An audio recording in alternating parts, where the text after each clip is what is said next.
सुबह का वक्त, राजस्थान, सिंघानिया हवेली।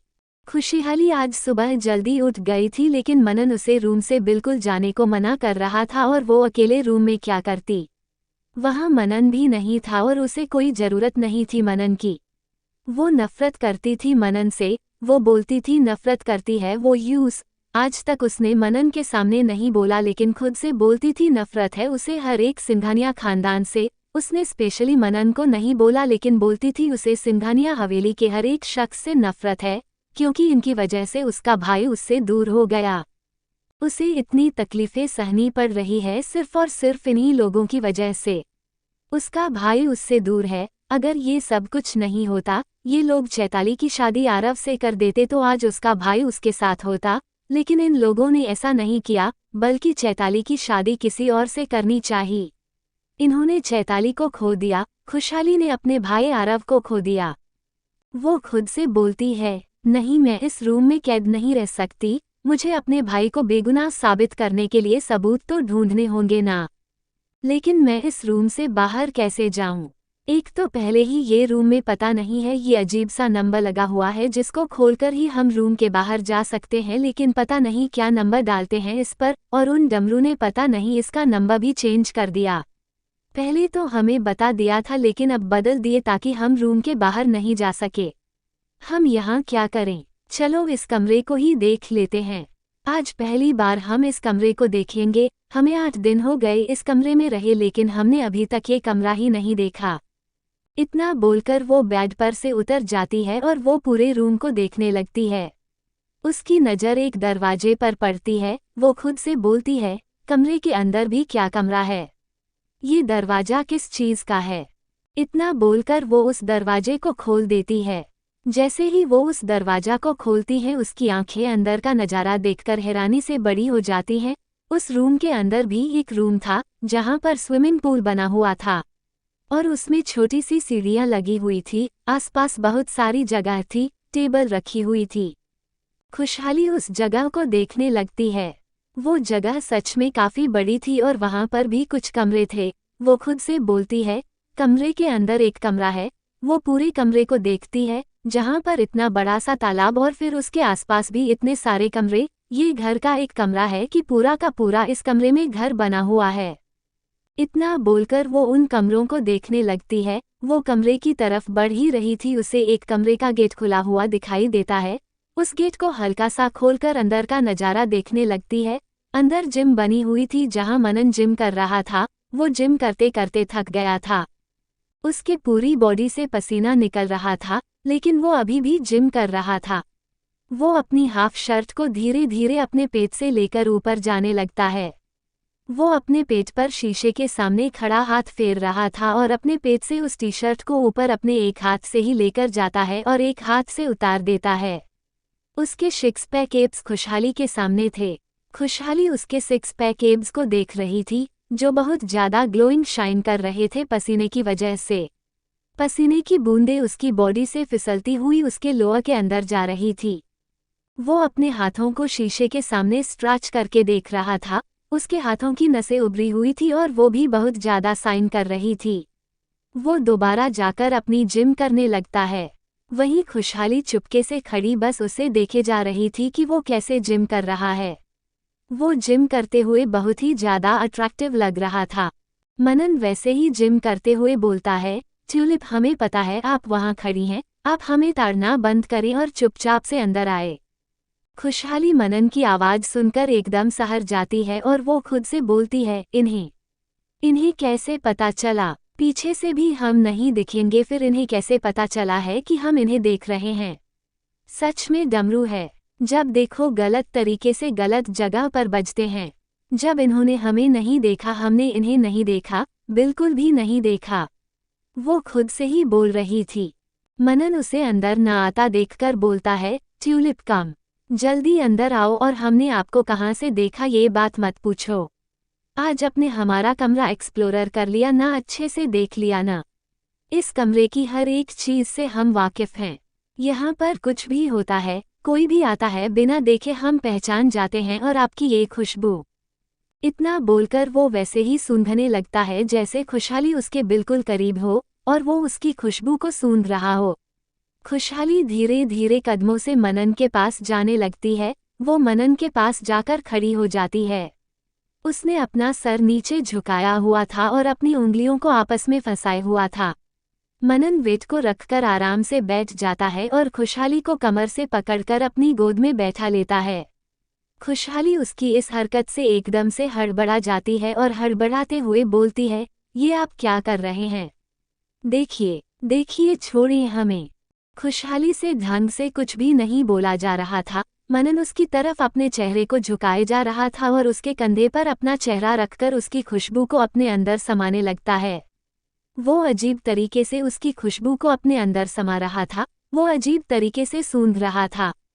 खुशहाली उसकी इस हरकत से बहुत ज्यादा सिहर रही थी। मनन एक हाथ खुशहाली की खुली कमर में था। खुशहाली के हाथों की मुट्ठियां अपने लहंगे पर कसती जा रही थी। उसने बहुत कसके अपनी मुट्ठियां बनाई हुई थी। वो हकलाते हुए बोलती है, ये आप क्या कर रहे हैं? देखिए, देखिए, छोड़िए, छोड़िए हमें। देखिए, आप हमारे करीब ऐसे नहीं आ सकते। आपने अभी नहाया भी नहीं है। आप अभी पूरे पसीना पसीना हैं। देखिए कितना पसीना लग रहा है। प्लीज, प्लीज आप हमारे ऐसे करीब अभी बिल्कुल भी नहीं आ सकते। मनन उसकी बात सुनकर हल्का मुस्कुरा देता है और उसकी गर्दन पर अपनी गहरी सांसें छोड़ते हुए बोलता है, तो ट्यूलिप आप चाहती हैं हम नहाकर आए, फिर उसके बाद हम आपके करीब आए? ऐसे नहीं आ सकता, लेकिन नहाने के बाद तो हम आपके करीब आ सकते हैं ना। लेकिन हम एक काम करते हैं ना, हम अकेले क्यों जाकर नहाए? हम नहाते नहाते आपके करीब आ जाते हैं। आप भी हमारे साथ चलिए, हम दोनों साथ में नहाएंगे और साथ में एक दूसरे के करीब आएंगे। खुशहाली अब उसकी पकड़ से खुद को छुड़ाने लगती है और बोलती है, नहीं नहीं, हमें आपके साथ नहीं नहाना। अच्छे से हम पहले ही नहा चुके हैं, हमें दोबारा नहीं नहाना। छोड़िए, छोड़िए हमें। उसे पता नहीं मनन की करीबी से अजीब सी बेचैनी, अजीब सी घबराहट हो रही थी, लेकिन क्यों हो रही थी उसे नहीं पता था। बस उसे हो रही थी अजीब बेचैनी, अजीब घबराहट। उसे कुछ भी नहीं समझ में आ रहा था, लेकिन मनन उसकी कंडीशन अच्छे से समझता था। उसने पिछले जन्म में खुशहाली के साथ बहुत गलत किया था। खुशहाली को तो कुछ भी नहीं पता, लेकिन मनन को सब याद था। उसे सब अच्छे से पता था। खुशहाली का अगला जन्म नहीं हुआ था, लेकिन मनन का तो हुआ था ना। तो मनन को तो सब पता था, लेकिन खुशहाली के साथ जो कुछ भी हुआ उन 2 सालों में उसका कुछ थोड़ा बहुत इफेक्ट खुशहाली को अब हो रहा था। मनन की करीबी से उसे घबराहट होना, ऐसे बेचैनी होना, यही उसे पिछले जन्म की चीज याद दिला रही थी। याद तो उसे कुछ नहीं आएगा, लेकिन उसके इफेक्ट जरूर उसके ऊपर आएंगे। मनन खुशहाली की कमर पर अपनी बाहें लपेट लेता है और उसे बिल्कुल अपने सीने से लगाकर उसके सीने में अपनी गहरी सांसें छोड़ते हुए बोलता है, डोंट वरी ट्यूलिप, हम आपके साथ कुछ भी नहीं कर रहे हैं। आप हमारे इतने करीब आने से घबरा क्यों जाती हो? हम आपके साथ कुछ भी नहीं करेंगे। तभी खुशहाली एक तेज चीख मार देती है और मनन की बाहों में उछलकर बिल्कुल उससे चिपककर उसे कसके गले लगा लेती है। उसने कसके अपनी आंखें बंद की हुई थी। वो मनन के कसके गले लगे हुए बोलती है, ये इसे दूर करिए, ये बहुत बड़ा है, बहुत मोटा है, प्लीज इसे दूर करिए ना, प्लीज दूर करिए, ये बहुत मोटा है। मनन उसकी बात सुनकर बोलता है, ट्यूलिप मोटा कहाँ है, और बड़ा भी नहीं, इतना छोटा सा प्यारा सा तो है और कितना पतला भी तो है, आपको मोटा कहाँ से लग रहा है? खुशहाली बोलती है, नहीं नहीं, ये बहुत मोटा है, बहुत मोटा है, प्लीज प्लीज इसे दूर करिए, इसे दूर करिए, ये हमें तकलीफ देगा, प्लीज प्लीज इसे दूर करिए। मनन उसकी बात सुनकर मुस्कुराते हुए बोलता है, ट्यूलिप आपको ये क्यों तकलीफ देगा? बिल्कुल भी तकलीफ नहीं देगा। खुशहाली बोलती है, नहीं नहीं। वो अपना सर नामे हिलाते हुए बोलती है, नहीं नहीं, आप जल्दी इसे बस हमसे दूर करिए, दूर करिए। मन बोलता है, मैक्स चलो जाओ, अपने हमारी ट्यूलिप को डरा दिया ना।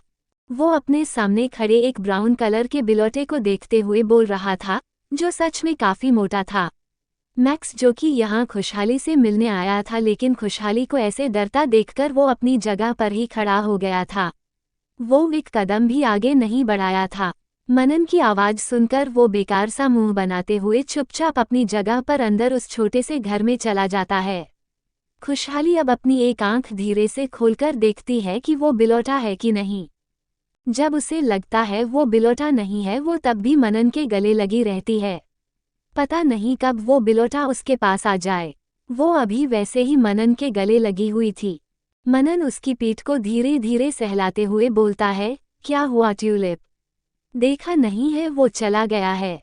खुशहाली वैसे ही मनन के कस के गले लगे हुए बोलती है, आपके पास बिलौटा है, आपने क्यों नहीं बताया पहले? मनन खुशहाली की बात सुनकर बोलता है, ट्यूलिप हाँ है हमारे पास में बिलौटा, बट वो कितना प्यारा है, हमारा पालतू बिलौटा है, वो आपको कोई भी नुकसान नहीं पहुंचाएगा। खुशहाली अपना सर नामे हिलाते हुए बोलती है, नहीं नहीं, वो हमें नुकसान पहुंचाएगा, पालतू हो चाहे जंगली हो, सब बिलौटा गंदे होते हैं, वो सब नुकसान पहुंचाते हैं। मनन खुशहाली से बोलता है, क्या आपको बिल्ली और बिलौटा से डर लगता है?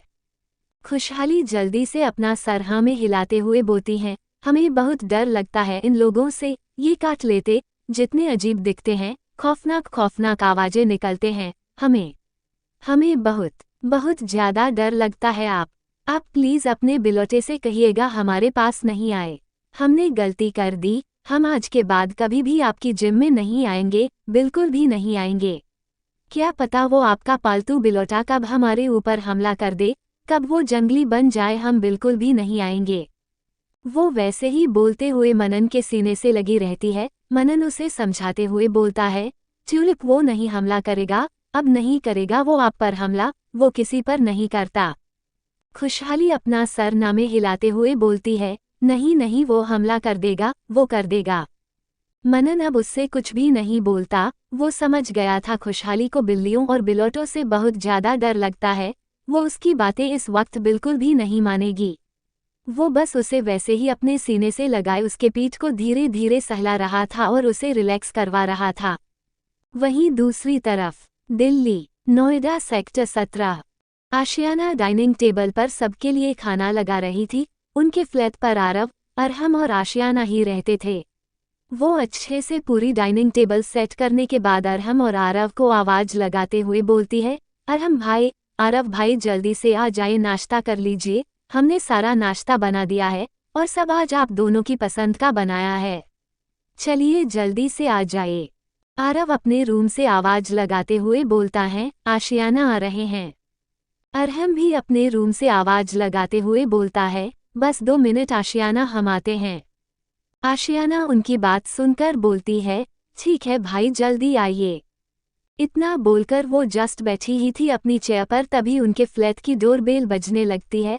आशियाना अपना सर नामे हिलाते हुए बोलती है, या खुदा, इतनी सुबह सुबह कौन आ गया हमारे घर पर? इतना बोलकर वो उठती है और सीधा जाकर दरवाजा खोलती है। वो जैसे ही दरवाजा खोलती है उसके सामने एक 28-29 साल का आदमी खड़ा हुआ था, जिसे देखकर उसकी आंखें हैरानी से बड़ी हो जाती है। वो धीरे से बोलता है, वशी भाई। आशियाना की बात सुनकर वसी की आंखें गुस्से से दहकने लगती है। वो सीधे अंदर आ जाता है और दरवाजा बंद करके आशियाना की तरफ अपने कदम बढ़ने लगता है। आशियाना उसके बढ़ते कदमों को देखकर अपने कदम पीछे लेने लगती है और वो दीवार से टकरा जाती है। वशी उसके सर के एक तरफ अपना हाथ रखकर उसके चेहरे के बिल्कुल करीब झुककर बोलता है, आशियाना बिल्कुल भी नहीं। जब तुम छोटी थी तब मैंने तुम्हें भाई बोलने की परमिशन नहीं दी, तो तुम इतने बड़े होकर मुझे भाई कैसे बोल सकती हो? आशियाना बिल्कुल मासूमियत से धीरे से बोलती है, पर भाई आप तो हमसे बड़े हैं ना, तो हम आपको भाई तो बोलेंगे। अब बड़ों को भाई तो बोलते हैं ना, हम अरहम भाई को भी भाई बोलते हैं, आरव भाई को भी भाई बोलते हैं। आप तो अरहम भाई से भी बड़े हैं, तो हम आपको भी तो भाई बोलेंगे ना। आशियाना की बात सुनकर वशी अपनी आंखें एकदम से बंद कर लेता है और फिर धीरे से खोलते हुए बोलता है, वो सब तुम्हारे भाई हैं आशियाना, लेकिन हम तुम्हारे भाई नहीं हैं, हम सिर्फ तुम्हारे कजिन हैं, तो तुम हमें भाई नहीं बोलोगी। हमारा नाम लोगी और नाम नहीं लेना है तो तुम कुछ और बोलोगी, लेकिन मुझे भाई नहीं बोलोगे, समझी? वासी आशियाना के मुंह से अपने लिए भाई सुनकर गुस्से में मगर धीमी आवाज में बोलता है, तुम सिर्फ और सिर्फ मेरी कजिन हो, मेरी बहन नहीं हो जो तुम मुझे भाई बोल रही हो। तुम सिर्फ और सिर्फ मेरी कजिन हो। तुम मेरा नाम लो, नाम नहीं लेना तो कुछ और बोला करो, लेकिन भाई नहीं। मैंने तुम्हें भाई बोलने का हक नहीं दिया है, समझी? वासी की बात सुनकर आशियाना बोलती है, पर क्यों भाई? आप हमसे बड़े हैं, तो हम आपको भाई ही तो बोलेंगे ना। अरहम भाई को हम भाई बोलते हैं क्योंकि बड़ों को भाई बोला जाता है। उनका नाम नहीं लिया जाता और ना ही उन्हें कोई और नाम दिए जाते। आप हमारे भाई हैं। वासी आशियाना के चेहरे के बिल्कुल करीब आकर बोलता है, तुम्हें एक बार में समझ में नहीं आता? मैंने बोला ना, मैं भाई नहीं हूँ तुम्हारा, मतलब भाई नहीं हूँ। आशियाना उसकी इतनी डरावनी आवाज सुनकर एक पल के लिए डर जाती है और जल्दी से अपना सर हाँ में हिला देती है। वासी उससे दूर हो जाता है। आशियाना बोलती है, ठीक है भाई, अब से हम आपको भाई नहीं बोलेंगे। आशियाना के मुंह से एक बार फिर अपने लिए भाई सुनकर वासी के हाथों की मुट्ठियां कस जाती है। उसे आशियाना के ऊपर बहुत तेज गुस्सा आ रहा था, लेकिन वो इस वक्त अभी उसे कुछ नहीं बोलता है क्योंकि अरहम के रूम का दरवाजा खुल चुका था। अरहम अपने रूम से बाहर निकाल कर आता है। उसकी नज़र वासी पर पड़ती है। वह वैसी को देखकर बोलता है, भाई आज इतनी सुबह आप यहाँ? वासी अरहम की बात सुनकर मुस्कुराते हुए बोलता है, हाँ बहुत दिन हो गए ना, तुम लोगों से मिला नहीं था, सोचा आज आकर मिल लूं और इसी बहाने आशियाना के हाथ की कॉफ़ी भी पी लूंगा। इतनी अच्छी कॉफ़ी जो बनती है वाह। आशियाना वासी की बात सुनकर बोलती है, कॉफ़ी खत्म हो गई है भाई। फिर एक बार वो वासी को भाई बोल देती है। वासी को आशियाना के ऊपर बहुत तेज गुस्सा आ रहा था, लेकिन वो अभी अपने गुस्से पर कंट्रोल करता है। वासी आगे जाकर डाइनिंग टेबल पर बैठ जाता है और आशियाना को देखकर मुस्कुराते हुए बोलता है, मैं चाय भी पी लूंगा। आशियाना फिर उसकी तरफ मुस्कुराते हुए बोलती है, लेकिन भाई चाय तो खत्म हो गई। हमारा मतलब चाय पत्ती नहीं है तो हम चाय नहीं बना सकते। वासी फिर बोलता है, तो मैं अभी घर से तुम्हारे लिए चाय पत्ती ले आता हूँ, तुम मेरे लिए चाय बना दो। आशियाना उसकी बात सुनकर मुस्कुराते हुए बोलते हैं, तो फिर भाई आप ताई अम्मी से चाय बनवा लीजिएगा ना। अब आप इतनी मेहनत करेंगे, घर जाएंगे, फिर चाय पत्ती लेकर आएंगे, फिर हम आपके लिए चाय बनाएंगे। इससे अच्छा आप जब घर जाएंगे तो ताई अम्मी से बोल दीजिएगा, वो आपके लिए चाय बना देंगे। नहीं तो एक काम हम करते हैं, हम मैसेज करके बता देते हैं उन्हें आपको चाय पीनी है, जब तक आप घर जाएंगे ताई अम्मी आपके लिए चाय बना देंगे। अरहम आशियाना को देखते हुए बोलता है, आशियाना। आशियाना अरहम की आवाज़ सुनकर धीरे से बोलती है, भाई हम सही तो बोल रहे हैं, घर में सच्ची में चाय पत्ती नहीं है, अब हम चाय कैसे बनाएं? और कॉफ़ी तो हमारे घर में कोई पीता नहीं है, तो काफ़ी हमारे यहाँ नहीं है, और आरव भाई पीते थे तो वह कल ही खत्म हो गई, इसलिए आज हमने कॉफ़ी भी नहीं बनाई। देखिए आपको कहीं कॉफ़ी दिख रही है? वो डाइनिंग टेबल में इशारा करते हुए बोलती है। इतने में आरव वहाँ आ जाता है और आशियाना की बात सुनकर बोलता है, कोई बात नहीं आशियाना, मैं शाम में कॉफ़ी ला दूंगा। चलो अब जल्दी से नाश्ता कर लो, फिर तुम्हें भी तो जाना है ना यूनिवर्सिटी। तभी वासी का फ़ोन बजने लगता है। वो जल्दी से अपना फ़ोन निकाल कर देखता है और सीधे अपने कान में लगा लेता है। दूसरी तरफ से एक औरत चिल्लाते हुए बोलती है, नालायक लड़के, कहाँ गायब हो गए हो? मैंने यहाँ पर तुम्हारा नाश्ता बनाकर रखा है और तुम कहाँ गायब हो? वासी जल्दी से खड़े होते हुए बोलता है, अरे अम्मी आ रहा हूँ। अरे आ रहा हूँ अभी, चिल्ला क्यों रही हो? अरे आ रहा हूँ ना, बोलकर बहुत जल्दी से उनके फ्लैट से बाहर निकल जाता है। आशियाना हंसते हुए बोलती है, लगता है ताई अम्मी ने भाई को डांट लगा दी, जो जल्दी से ट्रेन की रफ्तार से यहाँ से भागे हैं। इतना बोलकर वह हंसने लगती है। अरहम आशियाना को देखते हुए बोलता है, आशियाना गलत बात ना, बड़ी है ना तुमसे, और फिर भी तुम ऐसे हंस रही हो, ऐसे नहीं करते। आशियाना अरहम देखते हुए बोलती है, अच्छा सॉरी ना भाई, नहीं हंस रही। इतना बोलकर वो अपना नाश्ता करने लगती है। आरव आशियाना को देखते हुए बोलता है, आशियाना जल्दी नाश्ता कर लो, फिर मैं तुम्हें तुम्हारी यूनिवर्सिटी ड्रॉप कर दूंगा। वैसे भी मुझे उसी रास्ते से निकलना है। आशियाना कुछ सोचते हुए बोलती है, आरव भाई हमने राजस्थान में एडमिशन ले लिया है। आरव, जिसने आशियाना की बात सुनकर जो एक निवाला उसने अपने मुंह में रखा ही था, वह जल्दी से निगलते हुए बोलता है, क्या तुम राजस्थान? नहीं आशियाना नहीं, तुम राजस्थान नहीं जाओगी। अरहम आरव की बात सुनकर बोलता है, हम भी इसे बहुत मना कर रहे हैं राजस्थान ना जाने के लिए, लेकिन यह है कि मान ही नहीं रही है। बोल रही है एडमिशन तो राजस्थान में ही लेगी। आरव अरहम की बात सुनकर आशियाना से बोलता है, तुमने भी यूनिवर्सिटी में एडमिशन लिया है उसका क्या? और अब तुमने राजस्थान में भी एडमिशन ले लिया। नहीं आशियाना, तुम राजस्थान नहीं जाओगी। राजस्थान ने मेरी जिंदगी पूरी तबाह करके रख दी है, मैं नहीं चाहता कि मेरी बहन की जिंदगी भी तबाह करके रख दे। अब मैं अपनी दूसरी बहन को वहां नहीं जाने दे सकता, वहां पर सब कुछ बहुत बुरा है, नहीं तुम राजस्थान नहीं जाओगी।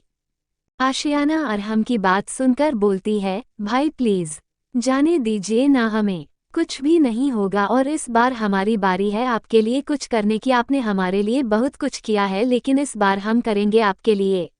हम खुशहाली को वापस यहाँ लेकर आएंगे, हम खुशहाली को दिल्ली लेकर आएंगे, उसकी जिंदगी पहले जैसी हो जाएगी जैसे पहले रहती थी।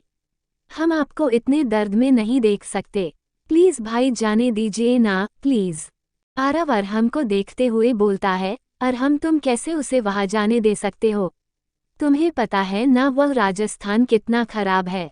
उसने मेरी चैताली को छीन लिया, मेरी बहन को इतना दर्द देने के लिए छोड़ दिया, मुझे मेरी बहन से दूर कर दिया, और अब मैं अपनी दूसरी बहन को वहां नहीं जाने दे सकता।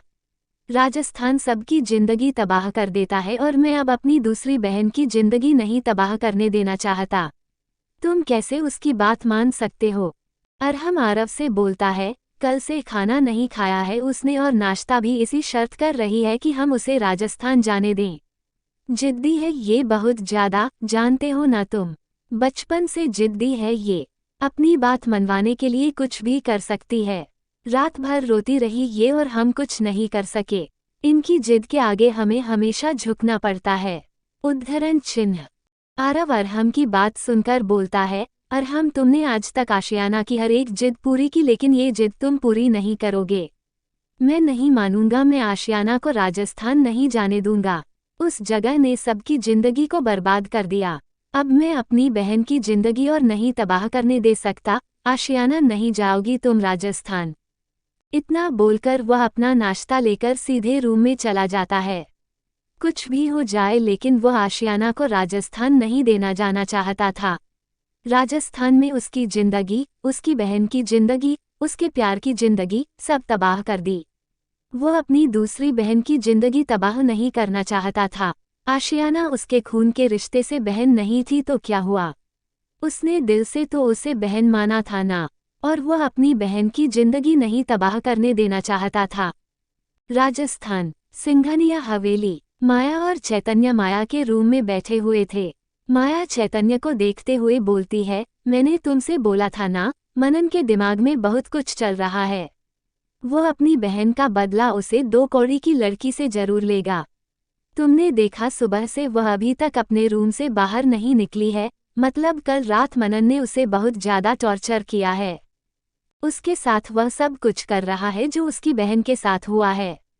अपनी बहन का बदला उस बेगुनाह से ले रहा है, जबकि दोनों भाई बहन बेगुनाह है, फिर भी वो इस बात से अनजान है और उस इतना दर्द दे रहा है। खैर दे दर्द, हमारे लिए अच्छा है, जितना दर्द देगा उसे हमें उतना ही सुकून मिलेगा, क्योंकि बाद में उसे ही दर्द होगा। जब आरव वापस आएगा उसे पता चलेगा उसकी बहन के साथ कितना गलत हुआ है, कितना टॉर्चर किया गया है उसकी बहन को।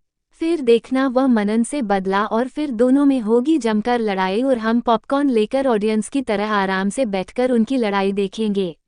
दोनों ही एक दूसरे को मार डालेंगे और यह पूरी जायदाद हमारी होगी। इतना बोलकर माया जोर जोर से हंसने लगती है।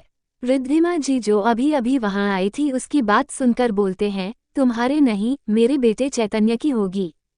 माया उनकी बात सुनकर बोलती है, हद है चाची जी, चैतन्य की होगी तो चैतन्य मेरा ही तो बॉयफ्रेंड है ना। अब क्या करें, ये रिश्ता ही गलत बन गया है। आप मेरी चाची बन गई, नहीं तो सासू माँ होती।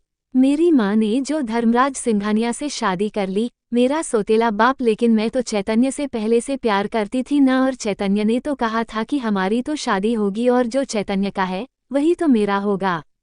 इतना बोलकर वो मुस्कुराने लगती है और चैतन्य से बोलती है ना बेबी, मेरा होगा ना। चेतन मुस्कुराते हुए बोलता है, यस ऑफ कोर्स बेबी, तुम्हारा होगा। हम दोनों जो बचपन से एक दूसरे से प्यार करते हैं, लेकिन ये रिश्ते ने गलत बांध दिया है, फिर भी मुझे रिश्ते से फर्क नहीं पड़ता। कौन सा तुम मेरे सगे खून की हो, तुम तो अपने पहले सो कॉल्ड बाप की हो ना, तो मुझे कोई दिक्कत नहीं है। तुम्हारी रगों में हमारे खानदान का खून नहीं दौड़ता, हम आराम से शादी कर सकते हैं। ये बोलकर वो मुस्कुराने लगता है। रिद्धिमा जी उनके पास आकर बैठ जाती है और बोलती है, ये छोटा पिद्दी सी लड़की आज अपने कमरे से बाहर नहीं निकली, आखिर क्या कर रही है कमरे में। माया मुस्कुराते हुए बोलती है, चाची जी कल मनन ने उसे रात में बहुत ज्यादा टॉर्चर किया है। बेचारी दर्द से चीख रही थी, चिल्ला रही थी, बार बार मनन को खुद से दूर करने की कोशिश कर रही थी, लेकिन मनन तो उसके ऊपर एक वहशी दरिंदे की तरह टूट पड़ा था और गुस्से में बोल रहा था, आज तो उसके साथ सब कुछ करेगा। पिछली बार सुहागरात वाले दिन उसने सिर्फ और सिर्फ वो ट्रेलर दिया था, लेकिन आज पूरी की पूरी पिक्चर दिखाएगा। बेचारी वह छोटी सी लड़की कितना ज्यादा चिल्ला रही थी, दर्द से तड़प रही थी, लेकिन बदले की आग में मनन ने उस पर रहम नहीं खाया और उसे वैसे ही तड़पाता रहा। पता नहीं बेचारी की क्या हालत होगी, बाहर भी नहीं निकली रूम से। खैर हमें क्या, हमारे लिए तो अच्छा ही रहेगा, वह जितना ज्यादा तड़पेगी उतना ही हमारा फायदा होगा, फिर होगा एक घमासान युद्ध जिसमें मौत होगी उन दोनों की और यह साम्राज्य हमारा होगा। इतना बोलकर वो हंसने लगते हैं। वह बहुत जोर से हंस रहे थे, लेकिन उनकी हंसी की आवाज उनके रूम के बाहर नहीं जा रही थी, क्योंकि रूम साउंड प्रूफ था। मनन का रूम। खुशहाली रोते हुए बोलती हैं, आहे, ये आप क्या कर रहे हैं, आराम से डालिए ना, कितना दर्द हो रहा है, आराम से करिए। मनन उसकी बात सुनकर बोलता है, रिलैक्स ना, आराम से ही तो कर रहा हूँ, अब ये जा नहीं रहा तो हमारी गलती है क्या, आराम से कर रहे हैं, रुको। खुशहाली रोते हुए बोली, प्लीज आप मत डालें, दर्द हो रहा है हमें बहुत ज्यादा, प्लीज आप मत डालें। मनन उसकी बात सुनकर बोलता है, ठीक है, 2 मिनट रेस्ट करो, हम उसके बाद फिर आपके डालेंगे और इस बार आपके चला जाएगा। खुशहाली रोते हुए बोलती है, नहीं नहीं, इस बार अब आप नहीं डालें, आप बहुत ज्यादा दर्द देते हैं डालने में। गलती कर दी हमने आपसे बोलकर कि आप डालें, लेकिन आप बहुत ज्यादा दर्द दे रहे हैं। मनन उसकी बात सुनकर बोलता है, जानबूझकर कहा, दर्द कहाँ दे रहे हैं, इतनी आराम से तो डाल रहे हैं, लेकिन अब हमारी गलती थोड़ी ना है, वह जा नहीं रहा है तो, लेकिन अब इस बार हम लोशन लगाकर डालेंगे और इस बार यह आसानी से चला जाएगा, देखना दर्द भी नहीं होगा। खुशहाली उसकी बात सुनकर बोलती है, सच्ची दर्द नहीं होगा ना, आप इतनी टाइट से डाल रहे हैं, इतना ज्यादा दर्द हो रहा है। मनन उसकी बात सुनकर बोलता है, सच्ची इस बार दर्द नहीं होगा, हम बहुत ही आराम से डालेंगे। इतना बोलकर वो एक बार फिर कोशिश करता है और फिर मुस्कुराते हुए बोलता है, देखा चला गया ना, बिल्कुल दर्द भी नहीं हुआ, आप ही वे हल्ला मचा रहे थे।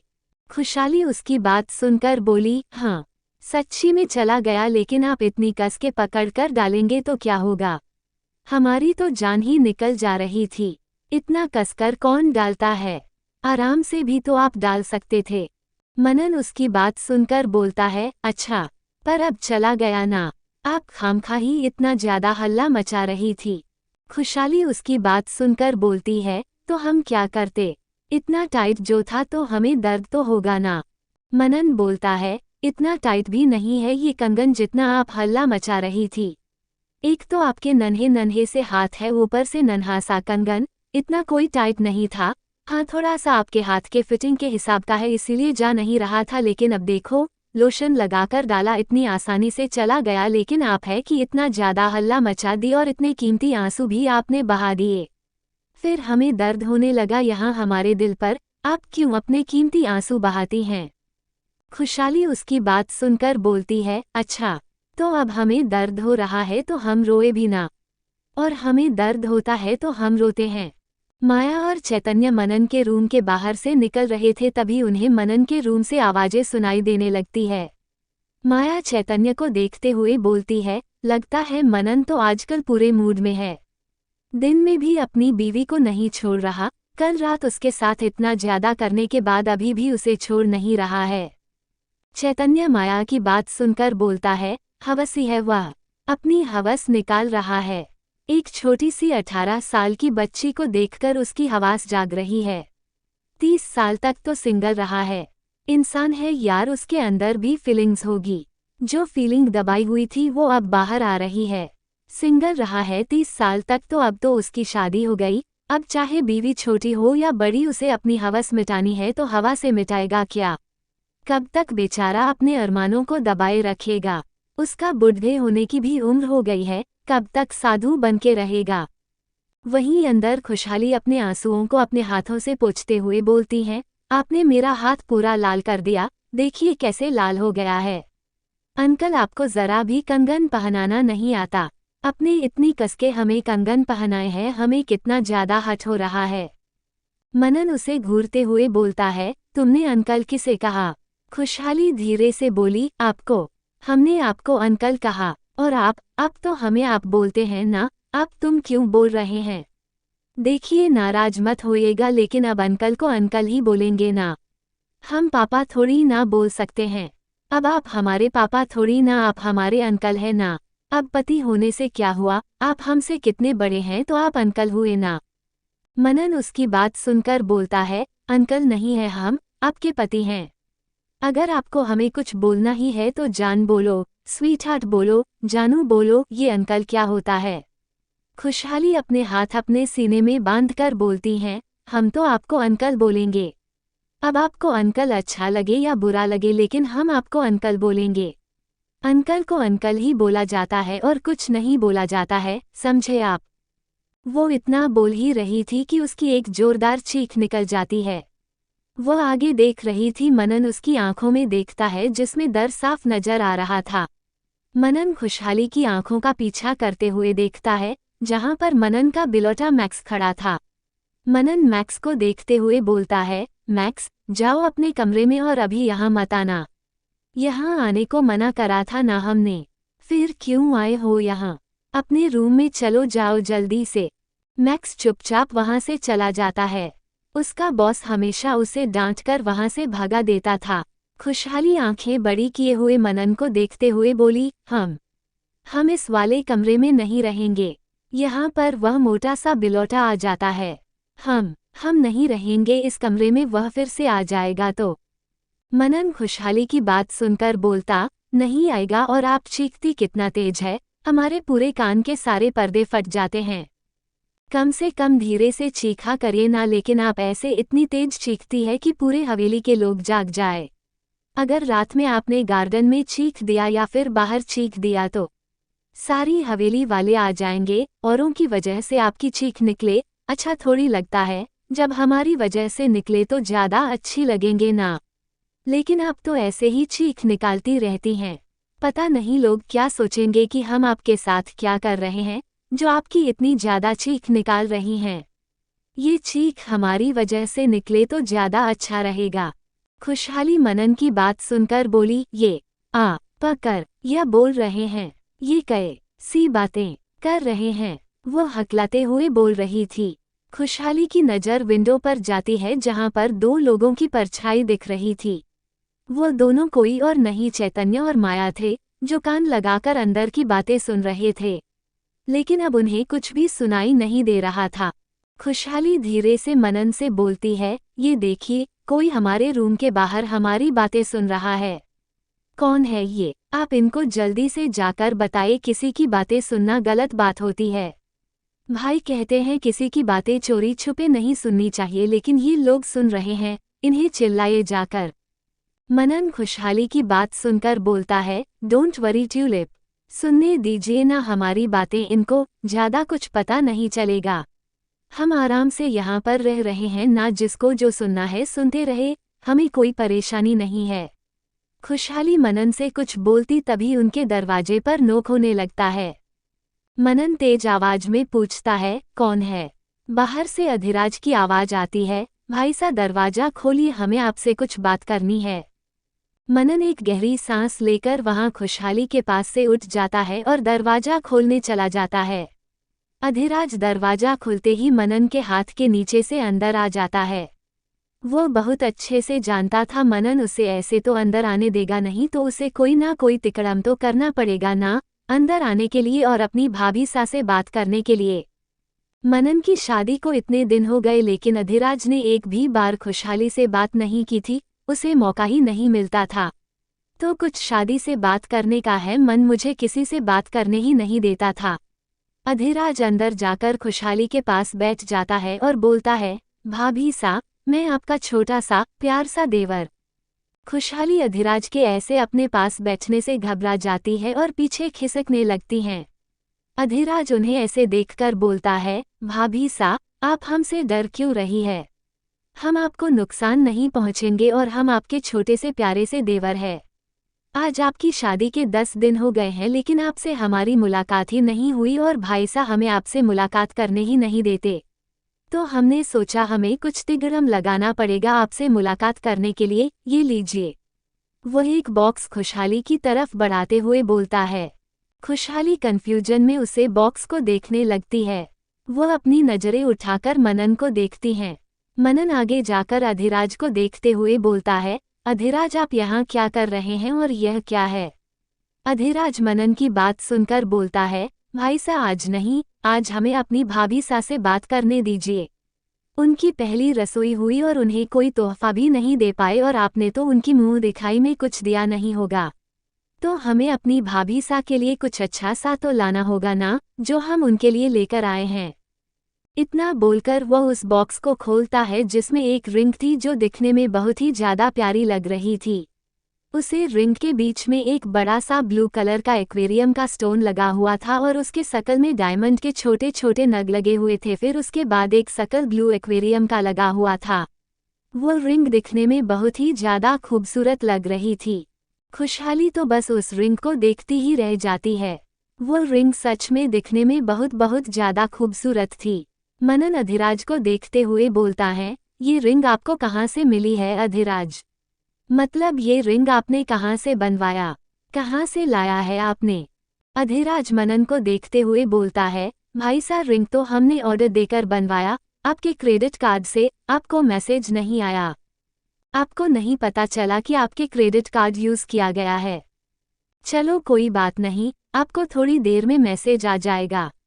अब हम अपने क्रेडिट कार्ड से इतनी महंगी रिंग तो ले नहीं सकते और आपने भाभी सा को हमें पता है कोई गिफ्ट तो दिया नहीं होगा, इसलिए हमने आपके क्रेडिट कार्ड से यह रिंग बनवा दी। लेकिन हमने अपनी मेहनत लगाई है, पूरी एक एक डिज़ाइन हमने खुद ज्वेलर को बताया, इसलिए आप यह मत सोचिएगा हमने मेहनत नहीं करी। और आधा पेमेंट हमने अपने क्रेडिट कार्ड से किया और आधा पेमेंट हमने आपके क्रेडिट कार्ड से किया है।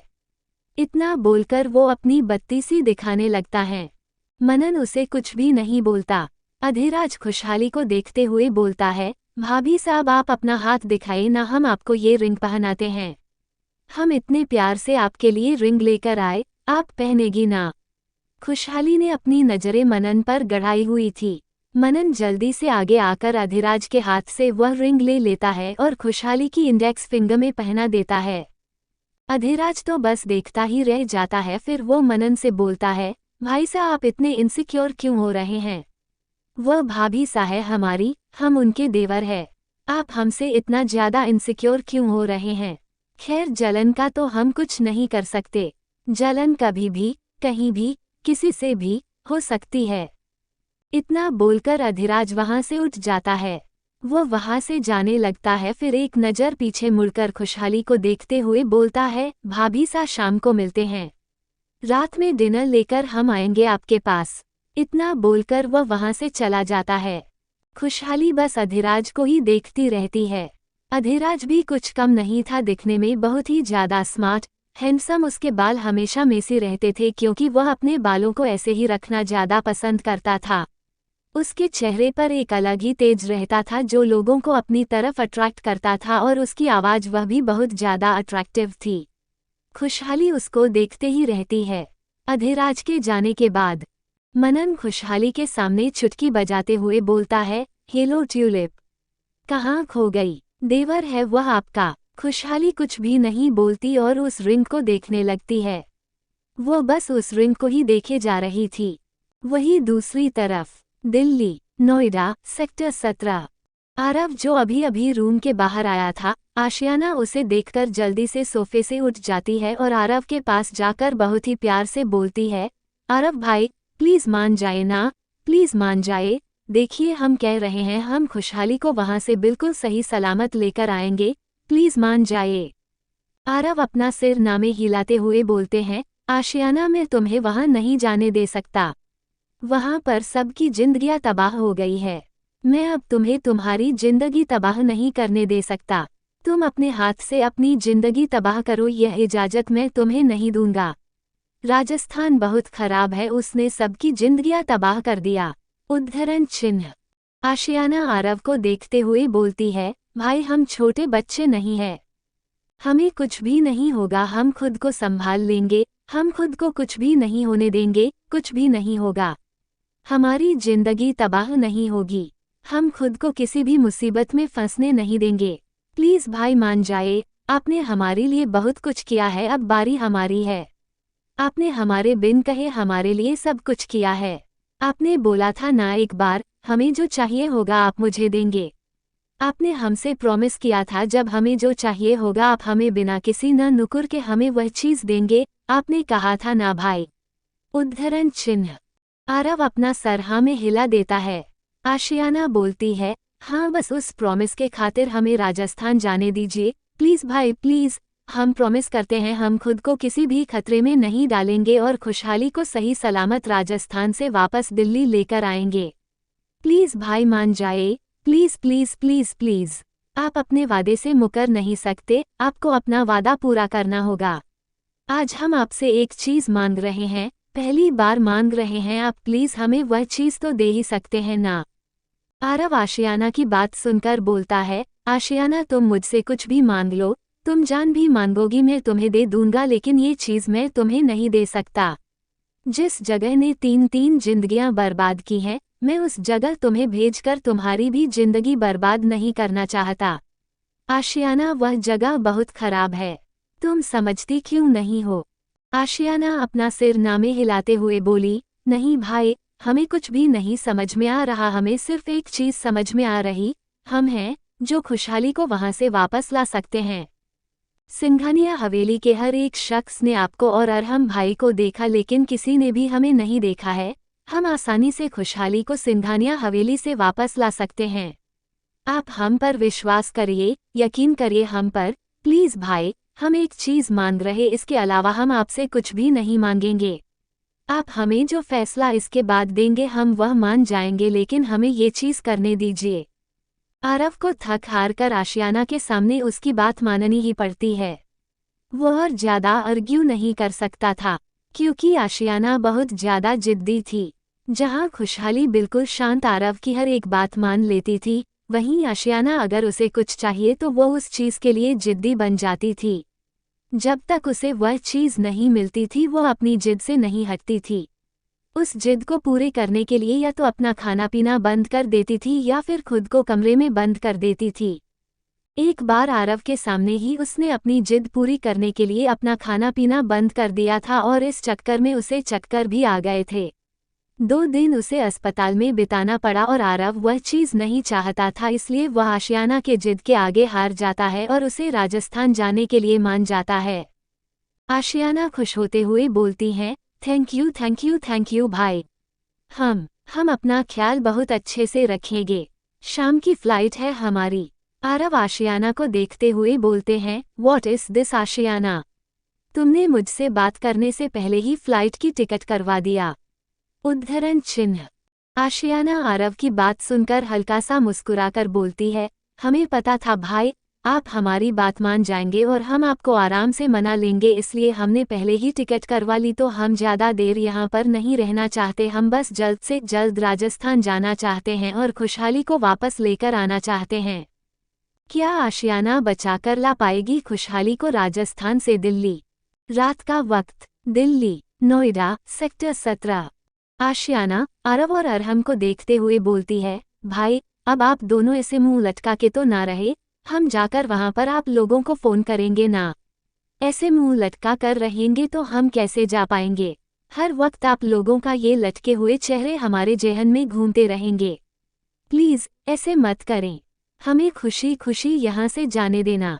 आरव आशियाना की बात सुनकर बोलता है, आशियाना तुमने जबरदस्ती हमसे हाँ करवाई है और तुम चाहती हो कि हम तुम्हें खुशी खुशी उस जगह जाने दे जिस जगह ने हमारी जिंदगी तबाह कर दी।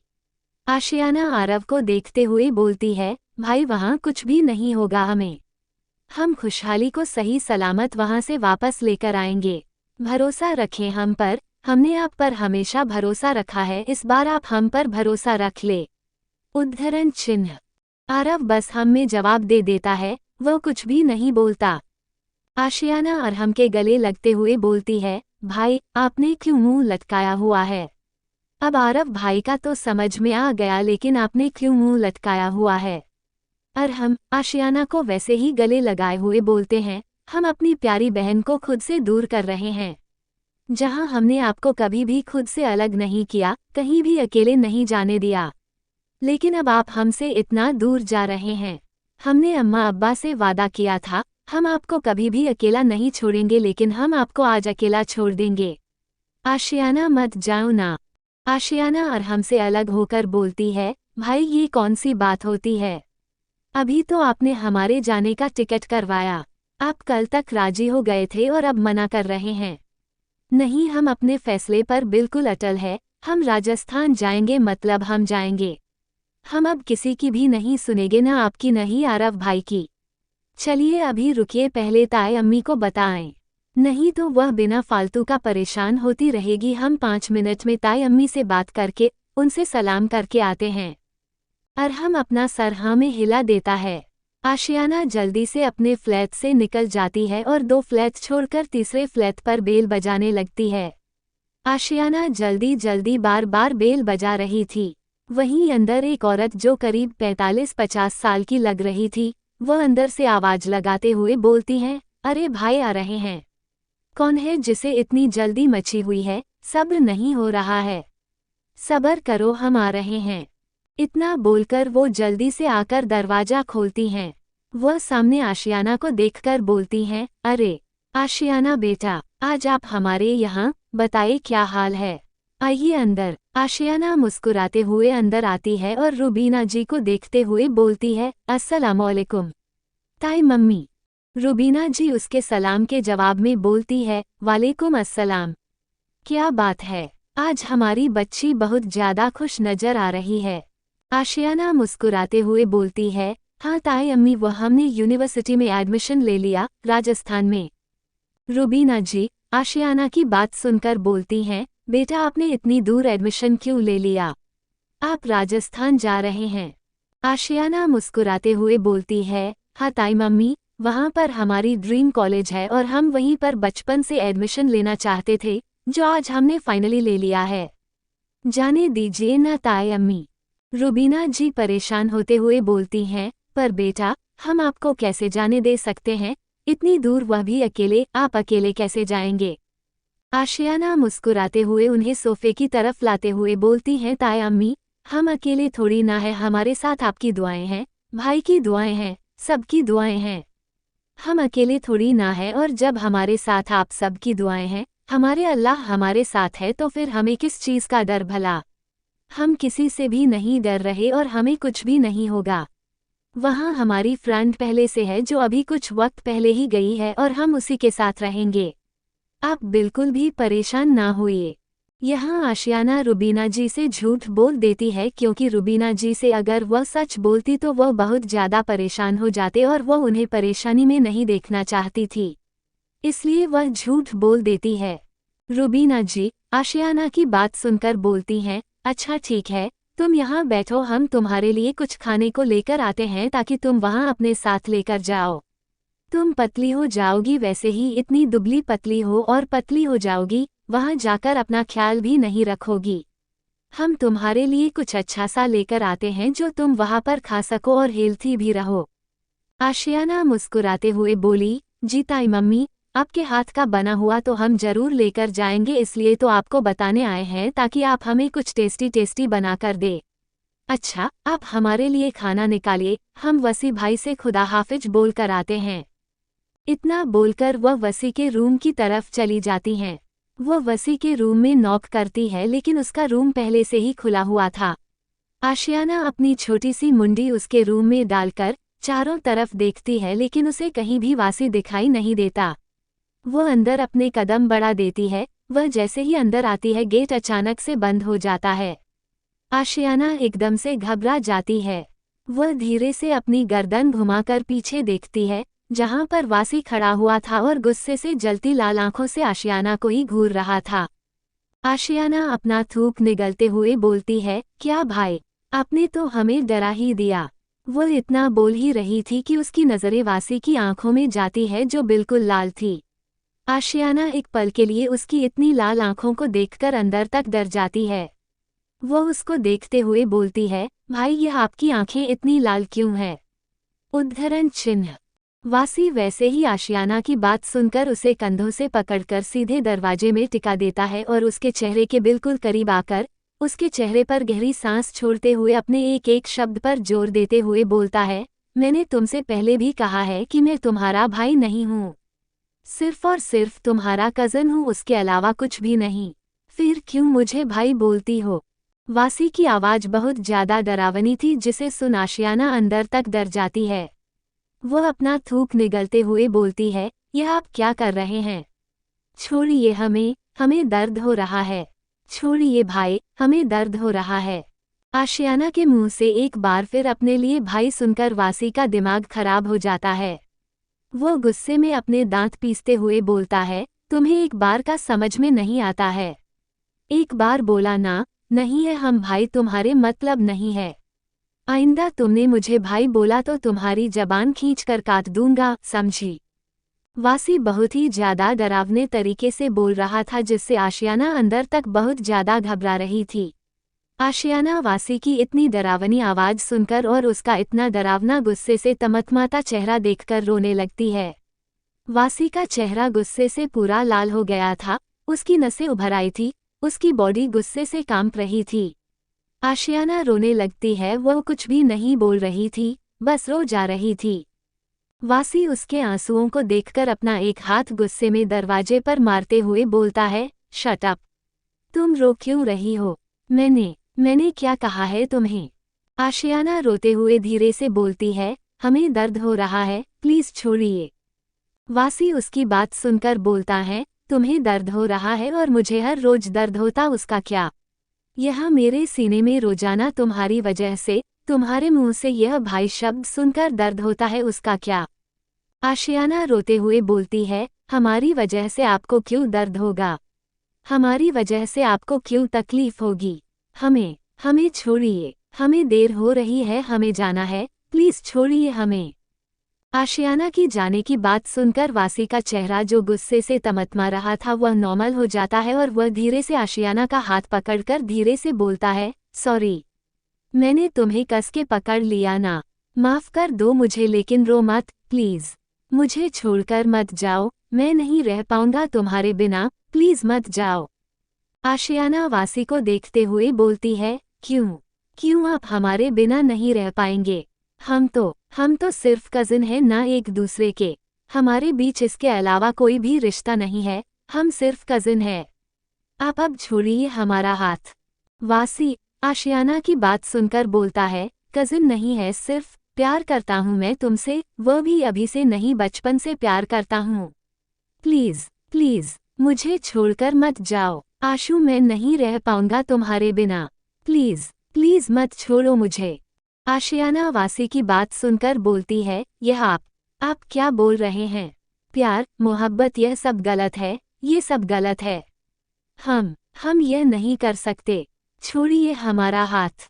इतना बोलकर वह अपना हाथ छुड़ाने लगती है लेकिन वासी उसका हाथ नहीं छोड़ता बल्कि उसके हाथों पर अपनी पकड़ और कस लेता है और बोलता है, नहीं, मैं तुम्हारा हाथ नहीं छोड़ूंगा जब तक तुम ये नहीं बोल देती कि तुम मुझे छोड़कर नहीं जाओगे। मैं नहीं छोड़ूंगा तुम्हारा हाथ, मैं नहीं रह पाऊंगा आशु तुम्हारे बिना, तुम ही मेरी जिंदगी हो। बचपन से लेकर आज तक मैंने जितने भी ख्वाब देखे, सिर्फ और सिर्फ तुम्हारे लिए और किसी के लिए नहीं। प्लीज आशु मत जाओ। आशियाना रोते हुए बोलती है, नहीं मुझे जाना है। वहाँ मेरा ड्रीम कॉलेज है, मेरे सारे ड्रीम्स वहीं जाकर पूरे होंगे। वासी उसकी बात सुनकर बोलता है, आशु मैं हूं ना, मैं तुम्हारे सारे ख्वाब पूरे करूंगा। बताओ तुम्हारा क्या ख्वाब है, सबके सब मैं पूरे करूंगा। आशियाना अपना सर नमे हिलाते हुए बोलती है, नहीं आप हमारे ख्वाब पूरे नहीं कर सकते।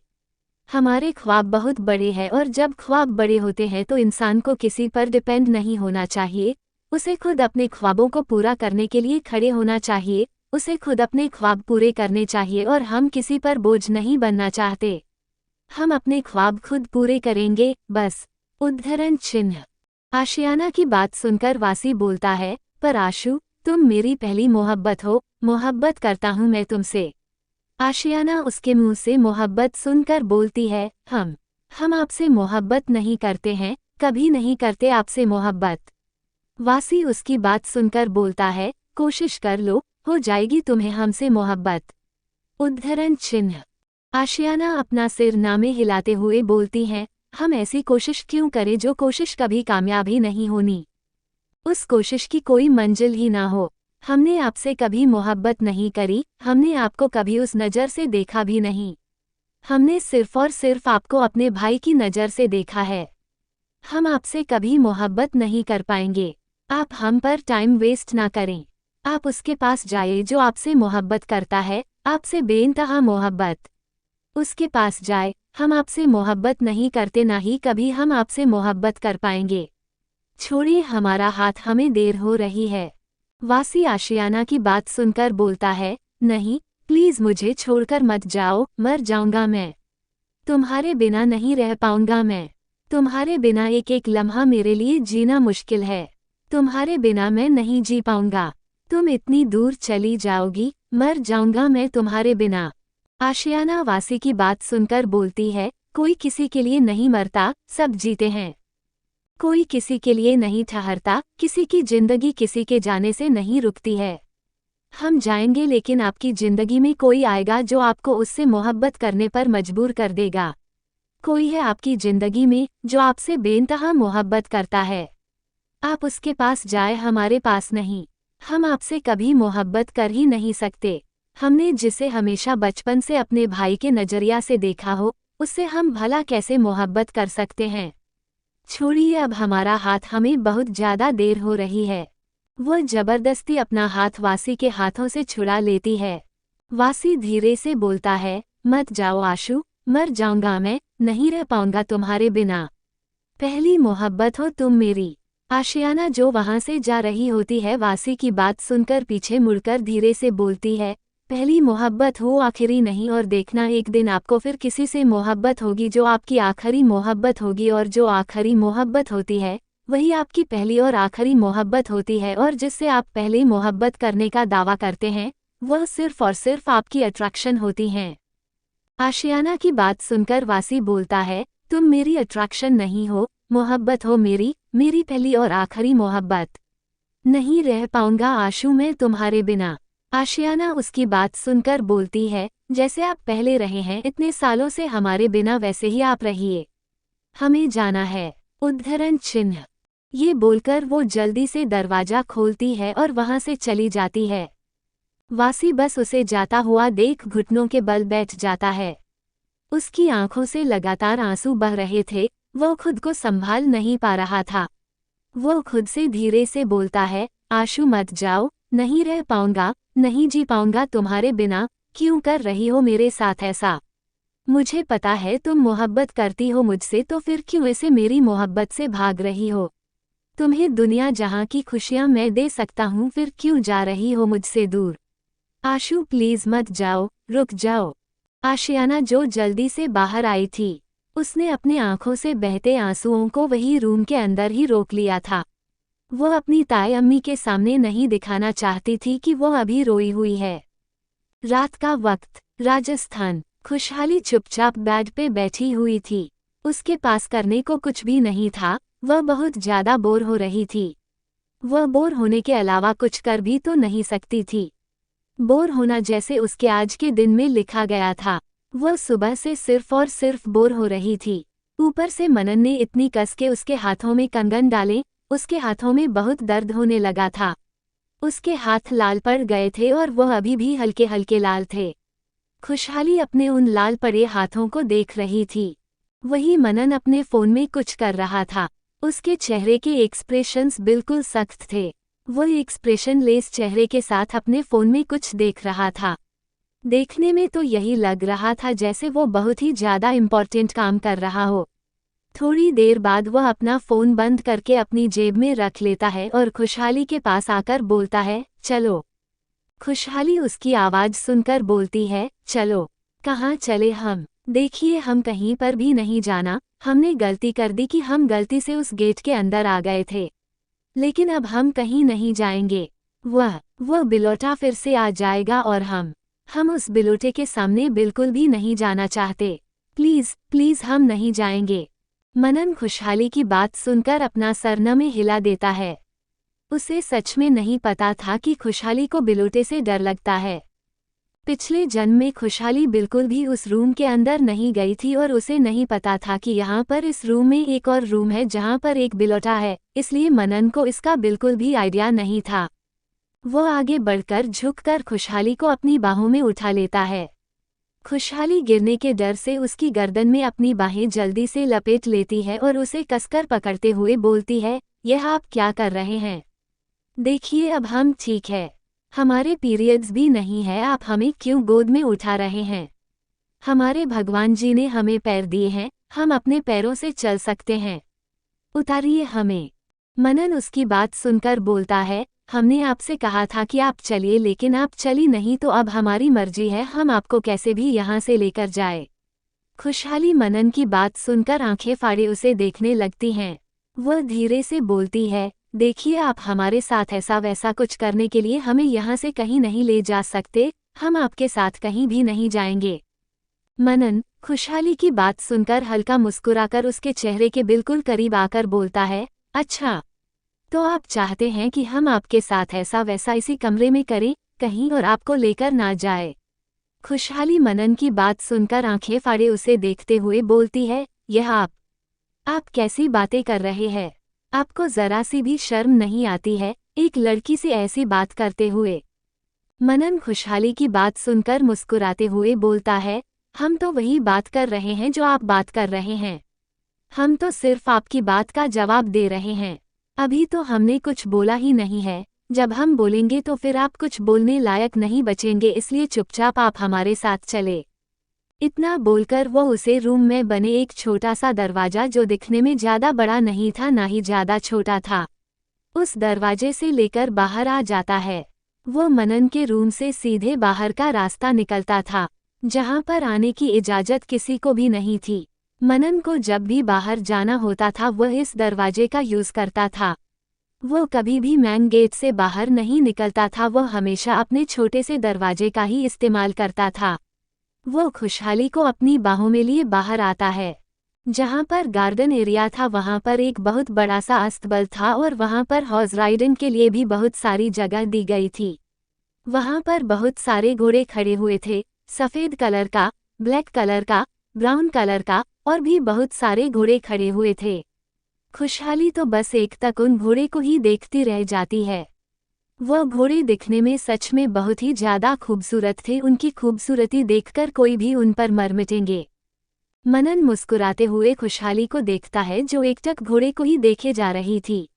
मनन खुशहाली के चेहरे पर धीरे से बोलता है, हॉर्स राइडिंग करेंगे आप? खुशहाली बस मनन के चेहरे को देखती रहती है। उसे समझ में नहीं आया कि मनन ने इस वक्त उसे क्या बोला। मनन एक बार फिर उसके बिल्कुल करीब उसके चेहरे पर अपनी गर्म सांसें छोड़ते हुए धीरे से बोलता है, घुड़सवारी करेंगे आप? खुशहाली मनन की बात सुनकर जल्दी से अपना सर नामे हिलाते हुए बोलती है, नहीं नहीं, हम घुड़सवारी नहीं करेंगे। अगर हमें इस घोड़े ने गिरा दिया तो? नहीं, हम नहीं करेंगे। मनन मुस्कुराते हुए बोलता है, डोंट वरी ट्यूलिप, हम हैं ना, हम आपको गिरने ही नहीं देंगे और हम आपको पीछे से पकड़ कर बैठेंगे, आप कैसे गिर जाएंगे? चलिए आप बताइए आप कौन से घोड़े पर सवारी करेंगे। उद्धरण चिन्ह। वो सफेद घोड़े को छूते हुए बोलता है, इस सफेद यूरोपियन घोड़े पर सवारी करेंगे। इसे हम यूरोप से लेकर आए थे क्योंकि यह घोड़े बहुत ही ज्यादा खूबसूरत होते हैं। देखिए कितने ज्यादा सॉफ्ट है। वो उसके बालों को आराम से छूते हुए बोल रहा था। खुशहाली अपना हाथ अपने सीने से चिपकाते हुए बोलती है, नहीं नहीं, हम नहीं छुएंगे, हम इसे बिल्कुल भी नहीं छुएंगे, ये यहाँ पर मार देगा। मनन खुशहाली की बात सुनकर बोलता है, नहीं ट्यूलिप, यह आपको नहीं मारेगा। मनन उसका हाथ जबरदस्ती पकड़कर उस सफेद घोड़े पर चलाने लगता है। खुशहाली को बहुत ज्यादा डर लग रहा था। वह अपना हाथ बार बार पीछे लेने की कोशिश कर रही थी लेकिन मनन उसका हाथ नहीं छोड़ रहा था। वो तो बहुत टाइट से उसका हाथ पकड़े हुए था, जैसे उसने उठा लिया था आज वह खुशहाली के डर को दूर करके ही रहेगा। उसके हाथों से सफेद घोड़े को छुआता है। वो सफेद घोड़ा सच में बहुत ज्यादा नर्म था। खुशहाली धीरे धीरे उस सफेद घोड़े के बालों को सहलाने लगती है। सच में उसे बहुत ज्यादा अच्छा लग रहा था और सफेद घोड़े ने उसे पर हमला भी नहीं किया था। मनन को अच्छे से याद था पिछले जन्म में उसने जबरदस्ती खुशहाली को सफेद घोड़े पर बैठा दिया था जो कि किसी से काबू में ही नहीं आता था। वह सिर्फ और सिर्फ मनन से ही काबू में आता था और मनन ने खुशहाली को उसमें जबरदस्ती बैठाकर छोड़ दिया था। वह थोड़ा बहुत तेज भाग रहा था। खुशहाली को उससे बहुत ज्यादा डर लग रहा था लेकिन मनन को इससे कुछ भी फर्क नहीं पड़ता है। तब वह आराम से इस मूवमेंट को एंजॉय कर रहा था। खुशहाली उस घोड़े से नीचे गिर भी गई थी और वह घोड़ा एक दो बार खुशहाली के पैरों पर चलकर भी निकला था। खुशहाली को अपने पैरों में बहुत ज्यादा दर्द हो रहा था और उसके पैर सूज भी गए थे। वह चलने फिरने लायक भी नहीं बची थी लेकिन मनन ने उस पर तरस नहीं खाया। वो उसे ऐसे ही वहीं छोड़कर आ गया और उस घोड़े को वापस उसके जगह पर खड़ा कर दिया। खुशहाली को जैसे तैसे खुद से ही खड़े होकर ऊपर जाना पड़ा था और वह उस जगह से भी नहीं जा सकती तो उसे में डोर से अंदर जाना था और मैन गेट उस जगह से काफी दूर था और खुशहाली ऐसे ही लड़खड़ाते हुए में डोर की तरफ बढ़ गई थी। उसे बहुत ज्यादा तकलीफ हो रही थी। ये सब सोचकर मनन को खुद पर ही बहुत ज्यादा गुस्सा आ रहा था। वो कैसे अपनी छोटी सी बीवी के साथ ऐसा कर सकता था। खुशहाली उसकी छोटी सी बीवी थी फिर भी उसने उस पर कितने ज्यादा जुर्म करे थे ये तो उसे भी अच्छे से याद नहीं था लेकिन उसने उस पर बहुत ज्यादा जुर्म करे थे। धीरे धीरे उसे सब याद आ रहा था और उसको खुद पर बहुत ज्यादा गुस्सा आ रहा था। वो सफेद घोड़े से दूर हो जाता है। खुशहाली मनन को देखते हुए बोलती है, क्या हुआ, आप दूर क्यों चले गए? हमें इस घोड़े पर बैठना है। ये सच में बहुत ज्यादा सॉफ्ट और बहुत ज्यादा प्यारा है। हम इसी पर बैठेंगे। मनन खुशहाली को मना करते हुए बोलता है, नहीं, आप इस घोड़े पर नहीं बैठेंगे, बाकी आप किसी भी घोड़े पर बैठ जाइए। खुशहाली जिद करते हुए बोलती है, नहीं, हम इसी घोड़े में बैठेंगे। इस घोड़े के अलावा हम किसी में भी नहीं बैठेंगे। प्लीज अंकल मान जाए ना हमारी बात। आपने ही तो पूछा था हमसे कि कौन से घोड़े पर बैठेंगे। हमने बता दिया, अब प्लीज मान जाए ना अंकल। मनन खुशहाली के मुंह से अपने लिए अंकल सुनकर गुस्से में बोलता है, अगर तुमने एक बार और अपने मुंह से अंकल शब्द निकाला तो हम तुम्हें यही नीचे फेंक देंगे। खुशहाली मनन की बात सुनकर बेकार सा मुंह बनाते हुए बोलती है, एक बार आप तय कर ले कि आपको हमसे बोलना क्या है। कभी आप हमको आप बोलते हैं, कभी आप हमको तुम बोलते हैं। क्या आप अपनी बात पर अटल नहीं रह सकते? एक जगह नहीं टिक कर रह सकते कि आपको हमें क्या बोलना है? या फिर आपको समझ में नहीं आता कि आपको किस वक्त हमें क्या बोलना है? खैर छोड़िए, इसके बारे में हम कमरे में चलकर बात करेंगे लेकिन अभी हमें इस सफ़ेद वाले घोड़े पर बैठना है। प्लीज़ प्लीज़ प्लीज़ मान जाए ना। वह एक छोटे बच्चे की तरह जिद करते हुए बोल रही थी। मनन को न चाहते हुए भी उसकी जिद के आगे हारना पड़ता है। वह अपनी छोटी सी बीवी को नाराज नहीं करना चाहता था। क्या पता उसकी वह छोटी सी बीवी उससे नाराज हो जाए और बात भी ना करें। इसीलिए वो उसे नाराज नहीं करना चाहता था और वह उसे उस घोड़े पर भी नहीं बैठने देना चाहता था। उस घोड़े ने ही तो उसको जख्म दिए थे लेकिन उसे जख्म देने का हक तो खुद मनन ने ही उस घोड़े को दिया था। तो क्या वह खुद को उससे दूर कर देगा? नहीं, उसे खुद से दूर नहीं कर सकता था।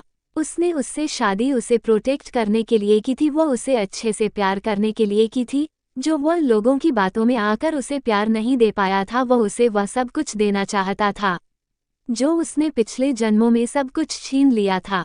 वह मुस्कुराते हुए बोलता है, जरूर मेरी ट्यूलिप इस घोड़े पर जरूर बैठेगी। इतना बोलकर वो घोड़े का सामने का दरवाजा खोल देता है और उसको पकड़कर आराम से बाहर लेकर आता है। वह घोड़ा भी आराम से मनन के साथ बाहर आ रहा था। मनन उस घोड़े पर बैठ जाता है और थोड़ा झुककर खुशहाली की कमर पर अपनी ठंडी ठंडी उंगली लगा देता है। एक पल के लिए खुशहाली उसकी ठंडी ठंडी उंगली अपनी कमर पर महसूस करके डर जाती है। वह अपनी नज़र ऊपर करके मनन को देखती है जो उसे ही देख रहा था। खुशहाली बस मुस्कुरा देती है। मनन एक झटके में उसे ऊपर उठा लेता है और उसे घोड़े पर बैठा लेता है। उसने एक हाथ से घोड़े की रस्सी पकड़ी हुई थी और दूसरे हाथ से खुशहाली की कमर पकड़ी हुई थी। उसने बहुत कस के खुशहाली को पकड़ा हुआ था। खुशहाली को डर भी लग रहा था उस घोड़े के ऊपर बैठकर, लेकिन उसे मजा भी आ रहा था। वह घोड़ा बहुत ही ज्यादा सॉफ्ट था। खुशहाली थोड़ा झुककर उस घोड़े की गर्दन को धीरे धीरे अपने हाथों से सहला रही थी। वह घोड़ा सच में बहुत ज्यादा मुलायम था।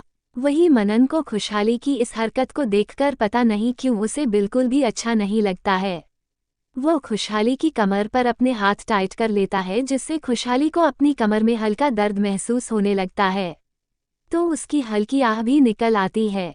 मनन खुशहाली की चीख सुनकर घबरा जाता है और वो उसे देखते हुए बोलता है, सॉरी, हमने ध्यान नहीं दिया और हमने अपनी पकड़ कसली। सॉरी, हमें माफ कर दीजिए। मनन ने अपनी जिंदगी में पहली बार किसी से सॉरी बोला होगा, वह भी इतनी बार। वह शादी के बाद न जाने खुशहाली से कितनी बार सॉरी बोल चुका था, अपनी इन गलतियों के लिए भी और अपनी पिछली गलतियों के लिए भी जो उसने पिछले जन्म में की थी, जो खुशहाली को बिल्कुल भी याद नहीं थी। लेकिन मनन को तो वह सारी गलतियां याद थी ना। उसे तो सब पता था उसने क्या किया था खुशहाली के साथ। वो उसकी सारी तकलीफ याद करता था और उसे अपने ऊपर बहुत ज्यादा गुस्सा आता था। वही खुशहाली मुस्कुराते हुए उस घोड़े के बालों को सहला रही थी। उसे वह घोड़ा बहुत ज्यादा प्यारा लग रहा था। वह उसके गर्दन पर अपनी बाहें लपेटकर उसके सर पर अपना चेहरा रख लेती है और धीरे धीरे उसके बालों को सहलाने लगती है। उसके चेहरे पर बहुत दिनों बाद एक प्यारी सी सुकून वाली मुस्कुराहट आई थी। वह सच में आज मुस्कुरा रही थी, वरना वह सिर्फ और सिर्फ सबको देखती रहती थी, कुछ करती नहीं थी। जैसे वो मुस्कुराना तो भूल ही गई थी। मुस्कुराना क्या होता है, खुशी क्या होती है, वो सब भूल गई थी। उसके बस सिर्फ और सिर्फ एक ही मकसद था, अपने भाई को बचाना, अपने भाई को बेगुनाह साबित करना और इन लोगों के हाथों ना लगने देना। लेकिन आज वह अपना मकसद भूल गई थी और वह सिर्फ और सिर्फ उस सफ़ेद घोड़े और वह घोड़े की राइड को ही महसूस कर रही थी। वह घोड़ा धीरे धीरे चल रहा था, कभी वह भागता तो कभी चलने लगता। हवाएं हल्के हल्के चल रही थी जो खुशहाली के बालों को उड़ती हुई निकल नहीं थी।